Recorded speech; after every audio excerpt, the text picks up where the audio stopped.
Supreme Court scraps Khaldazia's bail plea in graft case.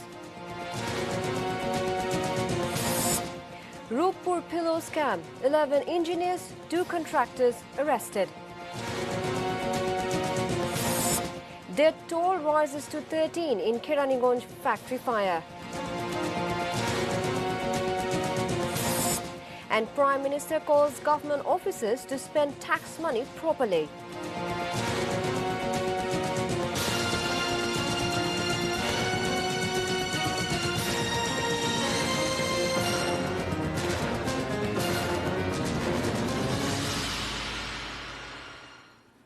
Those were the headlines. This is ATN News. Good afternoon, viewers. I'm Riti Prova with news at 5. The Appellate Division of the Supreme Court on Thursday scrapped the bail plea of BNP chairperson Begum Khaldazia in the Zia Charitable Trust graft case. A 6-member Apex Court bench headed by Chief Justice Syed Mahmood Hussain passed the order after going through medical report of Khaldazia submitted by Bangabandhu Sheikh Mujib Medical University BSMMU authorities. The Supreme Court started holding hearing on the matter after the placement of the BSMMU report. BSMMU in its report said the health condition of the BNP chief has seen significant progress lately as problems with the diabetes and blood pressure is under control.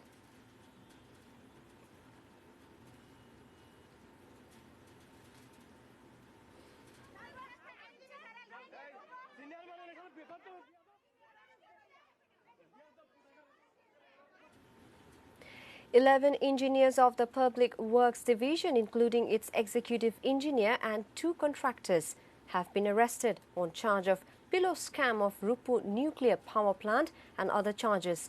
The 13 persons were arrested from various places in the capital under 4 cases. Earlier in the month of November, the top graft-busting Anti-Corruption Commission had quizzed 29 engineers of the Public Works Division. There are allegations that the arrested persons were involved in misappropriation of money in the purchase of Green City Housing Project of the Rupur nuclear power plant project. As per the charge, each pillar was shown to have cost Taka 6,717. Similarly, unnatural cost was shown in the purchase and lifting charge of television set, sleeping bed, refrigerator, electric oven, electric kettle, electric iron and other home appliances. In its probe, the Housing and Public Works Division has found misappropriation of Taka 62 crore 20 lakh and 89,000. The death toll from Kiraniganj plastic factory fire rose to 13 after 2 more victims died from their injuries on Thursday. Factory worker Mehdi Hassan and Abdul Razak died in the afternoon while undergoing treatment. According to the physicians of burn unit of the Dhaka Medical College Hospital, the condition of 20 others admitted to hospital is also critical. Prime Minister Sheikh Hasina has ordered the DMCH authority to ensure proper treatment of the injured people. An 11-member medical board was formed early morning today at DMCH for proper medication of the injured. Earlier, the fire broke out at a plastic factory at Chunkutia in Kiraniganj on Wednesday afternoon.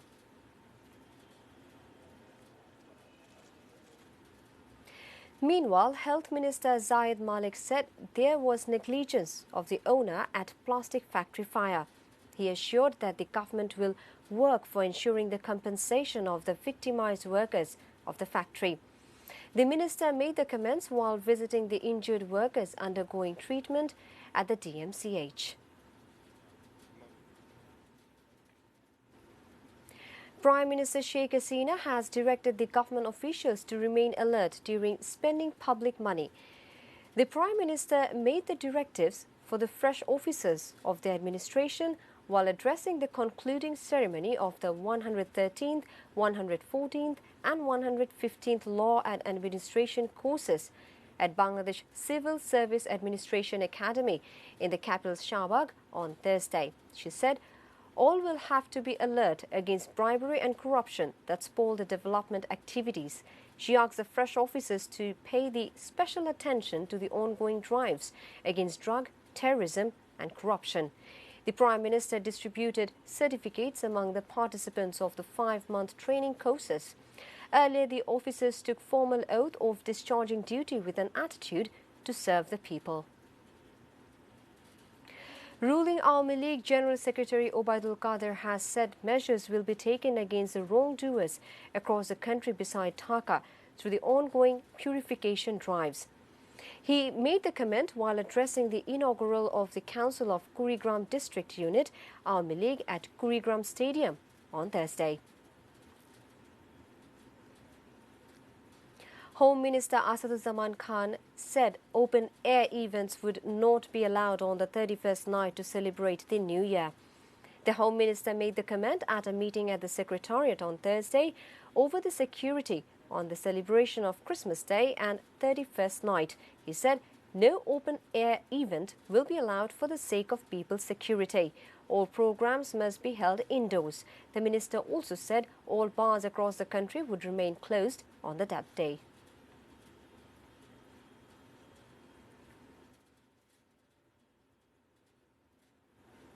Now news from around the world. The lawyers of Gambia placed the argument against Myanmar's denial of genocidal intent against Rohingyas at the International Court of Justice in The Hague on the final day of the hearing. They told the UN's High Court that Myanmar's promise of initiating repatriation process for the Rohingyas was a blatant fraud. Gambian lawyers said Myanmar's claim that there is a good repatriation process for the Rohingya is a complete fraud. They claim that, in fact, Myanmar has efforts to prevent the Rohingya from Bangladesh. A lawyer said Myanmar is able but unwilling to change the situation in Rakhine for the safe return of the Rohingyas. Myanmar's existing discriminatory policies, including denial of citizenship, the process of national verification card, land confiscation, restrictions on marriages, birth and freedom of movement, all constitute genocidal intent, he said. Polls have opened in the United Kingdom's snap general election, with millions of voters expected to deliver their verdict on the Brexit crisis engulfing British politics. Thursday's ballot will shape how or whether the UK will finally exit the European Union after months of parliamentary deadlock over how to execute the result of its 2016 referendum on membership of the bloc. The vote brings to an end a febrile 6-week campaign period during which Prime Minister Boris Johnson's Conservative Party and Jeremy Corbyn's Labour Party have offered starkly different visions for resolving the impasse and rebuilding the UK after a decade of austerity. Johnson wants to action a swift exit from the EU, while Corbyn is committed to holding a second referendum over the issue. More than 45 million voters are registered to take part, but harsh weather and a general sense of weariness brought on by a third election since 2015 may hamper turnout.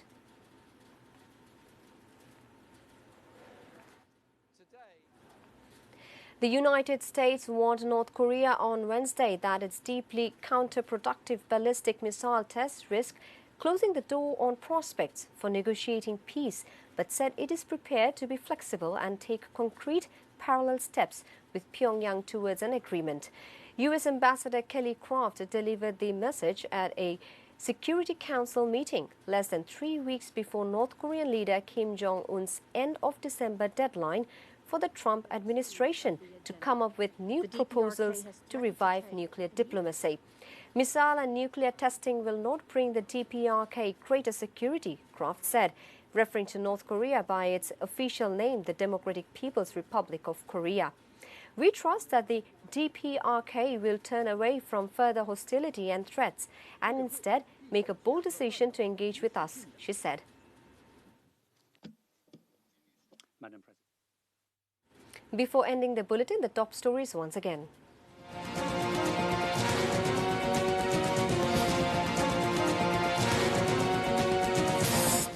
Supreme Court scraps Khaldazia's bail plea in graft case.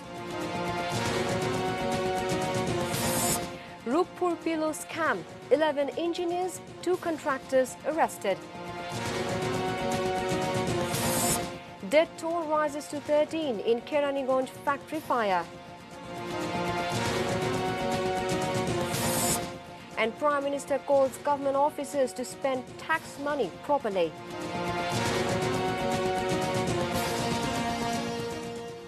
That's all from the newsroom for the moment. Thank you for being with us.